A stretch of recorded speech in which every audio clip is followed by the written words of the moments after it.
What is up, people? Thank you so much for joining me for another exciting month of the Daily Grizzle.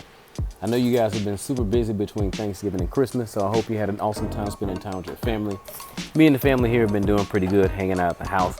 And most recently, I traveled to Arizona to go check out my LSU Tigers, whoop up on those Central Florida Knights. But now I'm back at home, ready to get busy once again to put together another exercise regimen for you guys. I got my partner in crime with me.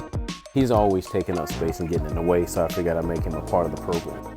So we're gonna start out real basic with some of these exercises we put together, but I'm sure you're gonna love it. We'll start out with our standard push-ups. One thing you gotta remember when you do these standard push-ups, just make sure that you keep the W form in your hands with your alignment to your chest, and try your best to keep that good angle within your legs as you go to the modified version. Secondly, we'll have staggered push-ups. And what this is, it's a hybrid combination of the normal push-up position in combo with the military push-up arm. So make sure you keep your arms staggered. We want to make sure we do the equal number of reps per side. And once again, as you put your knees on the ground with your modified form, be sure to keep that same form. If you want to get a little bit more advanced, throw a little kiddo on your back for an advanced form, add a little weight. Just be careful as you do it. I wouldn't recommend doing it with this guy on your back. After that, we'll have pike push-ups, which are almost like a pike form, pretty much putting your body in a triangle and doing the push-ups to where you put more pressure on your shoulders and your upper chest. As you do your modified form, your angle is going to be compromised a little bit because your body doesn't bend that perfectly, but I do recommend you try to keep most of the weight into your shoulders. Next, we'll have lunge jumps. As you get down low into those hamstrings to activate your hamstrings and glutes, make sure you jump off the air as you skip your feet back and forth. 1 foot movement for both legs equals 1 rep, so you do 1 left foot, 1 right foot to complete 1 full rep. The modified version is basically taking the jump out, doing all your lunges on one side, then switching to the other leg. Next, we have sumo jumps, which is basically you in the sumo squat, raising your upper body to slightly jump yourself off the ground. It's just like coming from a sumo squat right to a hop. And with the modified version, you basically squat down, raise up, and lift all your weight up on your tiptoes, eliminating the jump. After that, we got sumo jacks. You get your body into the sumo squat position and you're basically going back and forth, still squatting, kind of like how you do in jumping jacks. So stay in a sumo squatted position, squat low and jumping jack your legs open and close, raising and lowering your arms to your sides as you would with normal jumping jacks. The modified version, we want you to step from left to right to eliminate the jump. Usually with our modifications, we're taking the impact out of the exercise, but we want to make sure that you get the body work in. Next, we have back raises. I've added this because we do a lot of core exercises, but we rarely focus with the muscles on the back. So you basically lock your feet into the ground, keeping your legs on the ground, toes on the ground, thighs on the ground, knees on the ground. So as you raise and lower your upper body, make sure that your elbows do not touch the ground. Keep them hovering above. You're using those back muscles to raise that chest off the floor. After that, we have bicycle crunches. A lot of people do bicycle crunches to kind of work that cross muscle pull. Your goal is to keep your feet off the ground and crisscross with your elbows touching your knees to make that lateral movement in your abs instead of the direct up and down that people normally do when they do a regular crunch.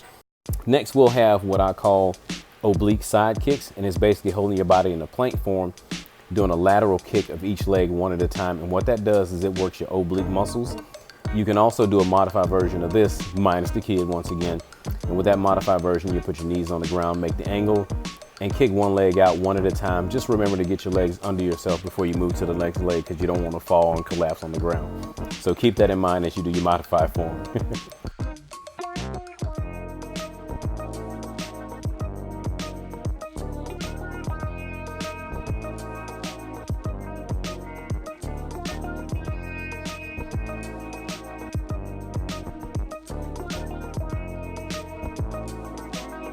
Okay, next we have our balanced leg extensions, and this is real simple. You basically stand on one leg, kick your leg forward, rebalance yourself in the upright position, and then kick your leg backwards to repeat.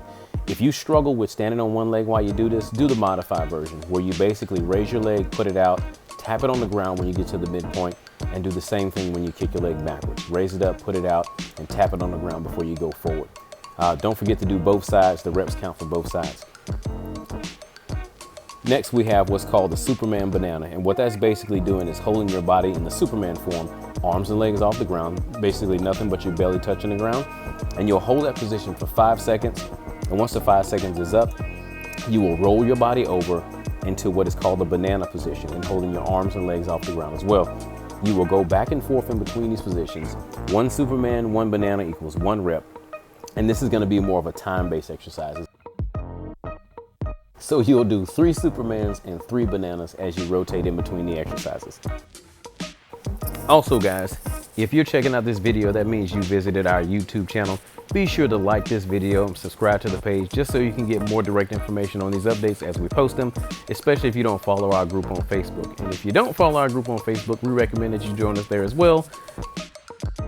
And if you have any tips and ideas and suggestions of what we may be able to add to our exercise regimen as we put it together monthly, be sure to give me a holler. I'm always open to brand new good ideas. And also, we want to make sure that we keep you accountable and keep you motivated. Thank you guys so much for the support. We love what we do here, and we enjoy hearing about your fitness journeys and successes. Thanks again for checking in this month, and I hope you enjoy the January 2019 Daily Grizzle.